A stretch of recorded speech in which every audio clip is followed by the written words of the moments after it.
بسم اللہ الرحمن الرحیم۔ رات کو اپنے گھر سویا اور اگلی فجر نماز پڑھ کر سندباد جہازی کے حویلی کی طرف چل دیا۔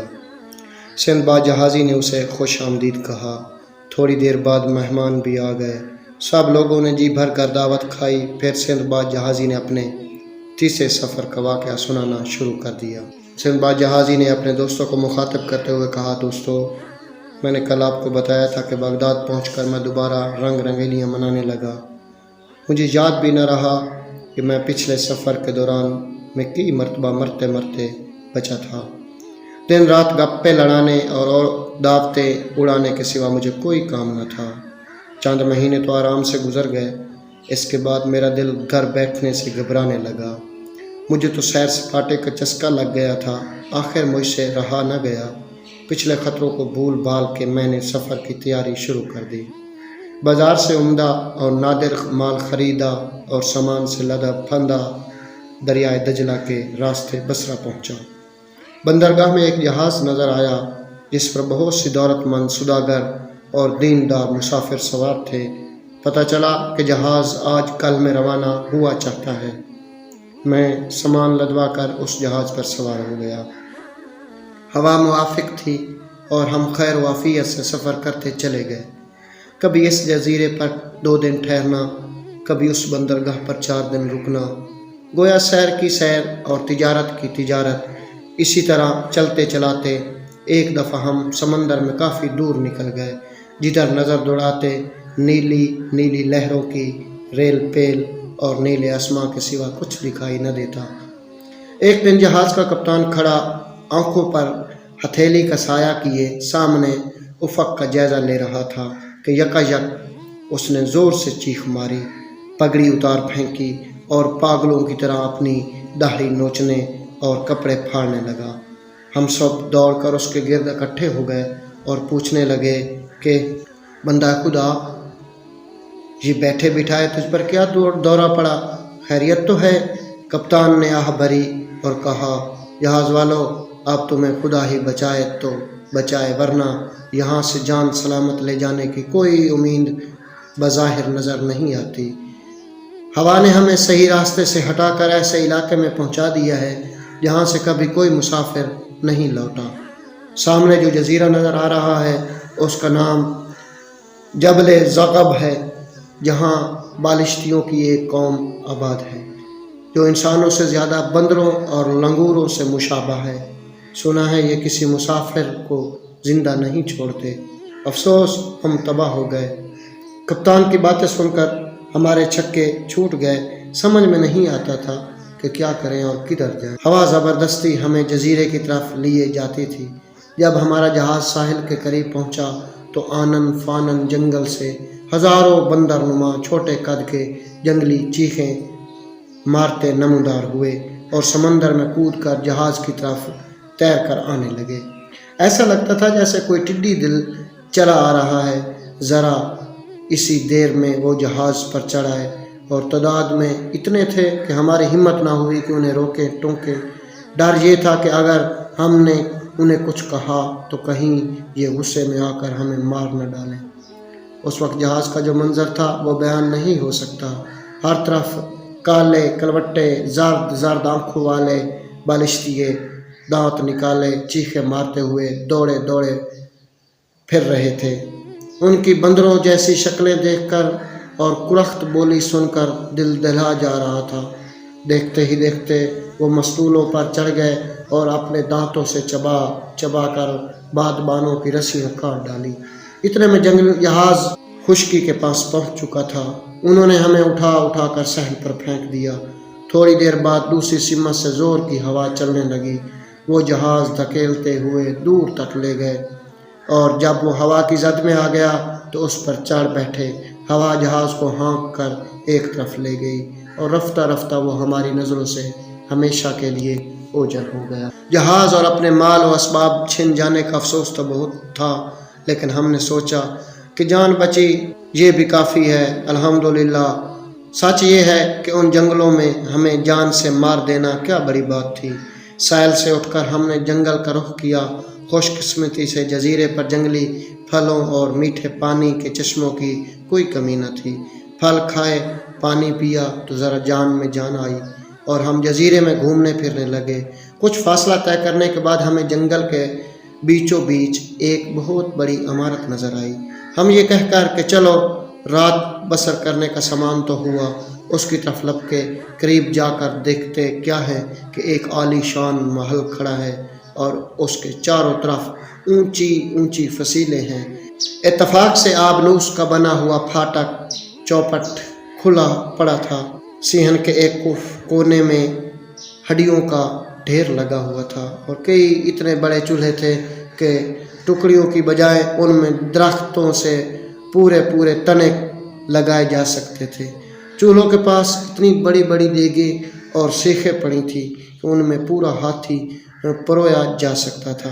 ہم نے آپس میں کہا کہ ہو نہ ہو یہ کسی دعوت کا سماں ہے، اور دیر تک صحن کے چکر لگاتے رہے کہ شاید کسی آدمی کی صورت نظر آ جائے۔ آخر ہمیں نیند آ گئی۔ سوتے سوتے یکا یک ہمیں یہ محسوس ہوا کہ جیسے زلزلہ آ رہا ہو۔ ہماری آنکھ کھل گئی، دیکھا تو شام ہو چکی تھی اور پھاٹک کی طرف سے دما دم کی آواز آ رہی تھی۔ چند لمحے بعد پھاٹک میں ایسی بلا نظر آئی کہ ہمارے اوسان خطا ہو گئے اور کپ کپی چڑھ گئی۔ کہنے کو تو وہ بلا آدمی جیسی تھی، مگر اتنی ڈراؤنی کہ کسی نے خواب میں بھی نہ دیکھی ہو۔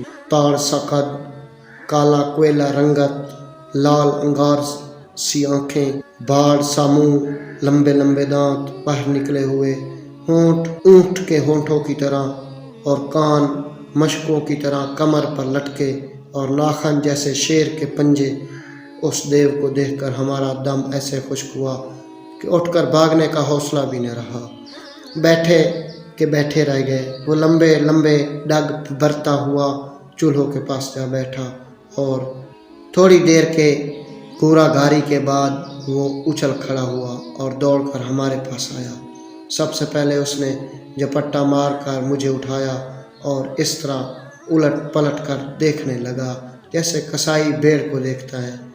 میں ٹھہرا دبلا پتلا آدمی، ہڈیوں کے سوا کیا تھا، اس نے مجھے چھوڑ دیا اور میرے ایک اور ساتھی کو اٹھا کر اس طرح وہ ہر آدمی کو اٹھا اٹھا کر دیکھتا رہا۔ آخر میں اس کا ہاتھ جہاز کے کپتان پر پڑا۔ بدقسمتی سے کپتان بہت موٹا تازہ اور تندرست آدمی تھا۔ دیو کو ایسا ہی ترنولا درکار تھا۔ اس نے خوشی سے کلکاری مار کر کپتان کو زمین پر دے پٹکا اور جھٹکا دے کر اس کی گردن توڑ دی۔ پھر ہاتھ بڑھا کر ایک لمبی سی سیخ اٹھائی اور اس میں کپتان کو اس طرح پرویا جیسے کبابی سیخ پر کباب چڑھاتے ہیں۔ اس کام سے فارغ ہو کر اس نے ایک چولہے میں منو لکڑی جھونک کر آگ جلائی۔ اس پر کپتان کو اچھی طرح بھونا۔ جب کپتان بھن کر تیار ہو گیا تو آلتی پالتی مار کر بیٹھا اور اپنے لمبے ناخنوں سے گوشت نوچ نوچ کر کھانے لگا۔ اس آدم خور دیو کا ظلم اور دنیدہ پن دیکھ کر ہمارا جی متلانے لگا۔ مختصر یہ کہ اس نے ہمارے سامنے کپتان کو خوب مزے لے لے کر کھایا اور بچی کچی ہڈیاں اس کونے میں پھینک دی جہاں پہلے سے ہڈیاں جمع تھیں۔ وہ پھر چولہے کے پاس ہی لیٹ کر سو گیا اور اس کے خراٹے رات بھر ہمیں تنگ کرتے رہے۔ جب وہ خراٹا لیتا تو ایسا معلوم ہوتا جیسے پہاڑ پر سے پتھر لڑک رہے ہیں۔ صبح تک وہ سوتا رہا اور پھر اٹھ کر چلتا ہوا۔ جب وہ دور نکل گیا تو ہم آپس میں باتیں کرنے لگے۔ ہم نے کہا کاش ہم سمندر میں ڈوب جاتے یا بندر ہمیں مار ڈالتے، اس طرح آگ پر بھونے جانے سے تو بچ جاتے۔ خدا کی قسم یہ بہت بری موت ہے، لیکن جو خدا چاہتا ہے وہ ہو کر رہتا ہے۔ اب ہمارا مرنا یقینی ہے، یہاں سے بچ نکلنے کی کوئی صورت نہیں۔ یہ کہہ سن کر ہم اٹھے اور جزیرے میں کوئی چھپنے کی جگہ یا وہاں سے بھاگ نکلنے کا راستہ تلاش کرنے لگے، مگر ہمیں نہ راستہ ملا نہ چھپنے کی جگہ۔